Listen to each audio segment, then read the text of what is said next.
Alright, so we've been dehydrating this jerky now for just a little over 3.5 hours, so we're just a little over halfway. So this is going to be proper dark by the time this is done, so I'll have to transfer it inside and try and get some footage there.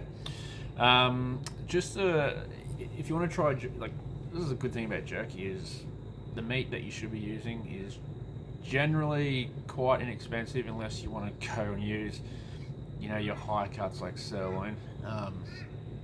Said silver side or top side in my experience has always been great. I know there are better cuts out there that would probably produce more superior results, but it's completely up to the individual and the individual's budget. But yeah, just a couple of things to keep in mind when it comes to how long you're actually doing your jerky for. Now, it's all well, like if you've got a dehydrator, it's fairly simple. Set your temperature, set your timer, and you're good to go. You can walk away. But if you're using, a lot of people use their smokers to make jerky. I've done it, and it's nothing wrong with it. It delivers great results. You just want to watch out for temperature swings when it comes to using your smoker for jerky. So we all know that you can see temperature swings which are normal. You can see temperature swings of 10 degrees up to 30 degrees sometimes, which are fine when you're smoking big cuts of meat. It's not going to make any difference to your final product. But when you're making jerky, because you're predominantly using thin slices, temperature swings like that, especially on the higher side, so if they're increasing rather than decreasing, can taint the final product as far as texture is concerned, especially if they're swinging 30 degrees on the higher side. You can end up with jerky that's too tough, and like too tough jerky is basically you've gone too far in the process.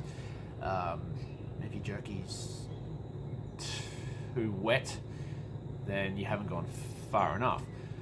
There's nothing wrong with your jerky being too wet, because you can always chuck it back in and get it up to the desired doneness, but you can't come back from overdone meat. It's just not possible. So that's one thing to consider when using a smoker for doing your jerky. Now this particular dehydrator, I'll just turn the camera around, is it's a Devanti commercial dehydrator. Now, when I actually bought this, I wasn't aware of how big it was, so I've really got to make some room in my kitchen for it somehow, somewhere.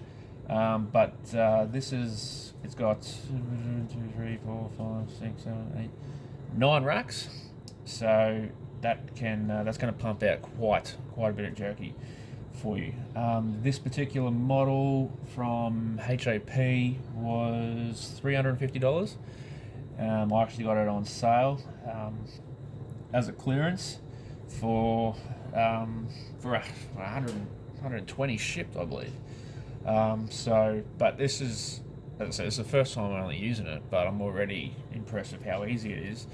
You've literally got your on/off button up here, and your time and temp button there.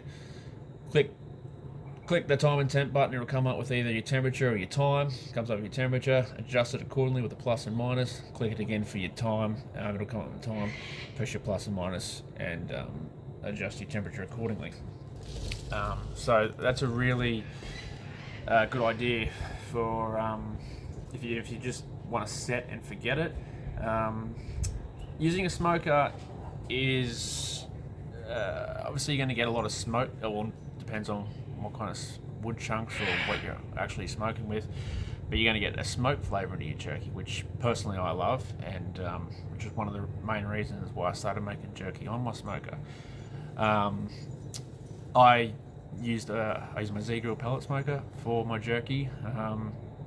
It's a lot more easier than, say, my offset or my char grill at Acorn, where temperature control and fire management is a lot more tedious when it comes to maintaining temperature. Normally I don't worry about it when I'm smoking large cuts of meat like brisket, beef ribs, or whatever. Temperature swings of 20 to 30 degrees are fine.